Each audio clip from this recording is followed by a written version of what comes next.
පොල්පලා අඩි 2ක් පමණ උසට වැඩෙන බහුවාර්ෂික පැලෑටියකි.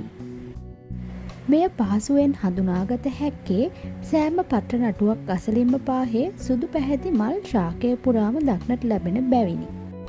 පොල්පලා වැඩි වශයෙන්ම ඔසු කඳ සෑදීමේදී භාවිතා කෙරේ. එමෙන්ම ඔසු පැන් ලෙස පොල්පලා පංචාංගයේම තම්බා පානයට ගැනේ.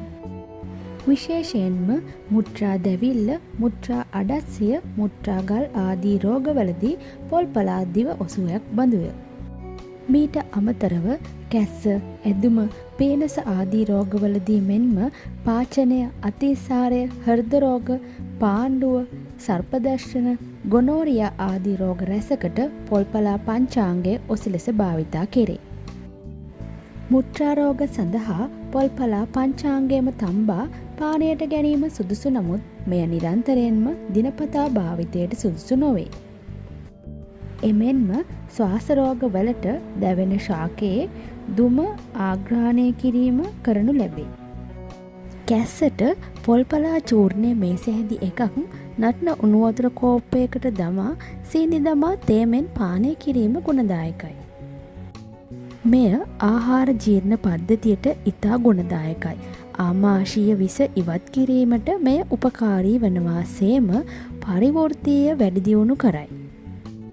මලබද්ධයට ගුණදායක වන අතර අක්මාවේ හා වකුගඩු ක්‍රියාකාරීත්වයට සහාය වේ. එමෙන්ම ස්නායු පද්ධතියට සහ මානසික සෞඛ්‍යයට හිතකර ඔසුවකි. විශේෂයෙන්ම මානසික තෙහෙට්ටුව අඩු කිරීමට එය උපකාරී වේ. නින්ද සහ සංසුන්භාවය වැඩි දියුණු කරනු ලබයි.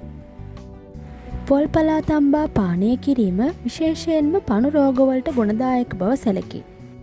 මෙය දින 3ක් පමණ හිස් බඩ පරිභෝජනය කිරීම සුදුසුයි. විශේෂයෙන්ම පටිපණු රෝගයට ආරක්ෂාව සැලසේ.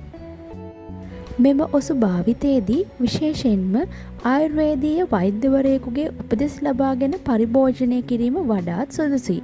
විශේෂයෙන්ම වෙනත් යම් රෝගයකින් පෙළෙනවා නම් වෛද්‍ය උපදෙස් මත භාවිතා කරන්න.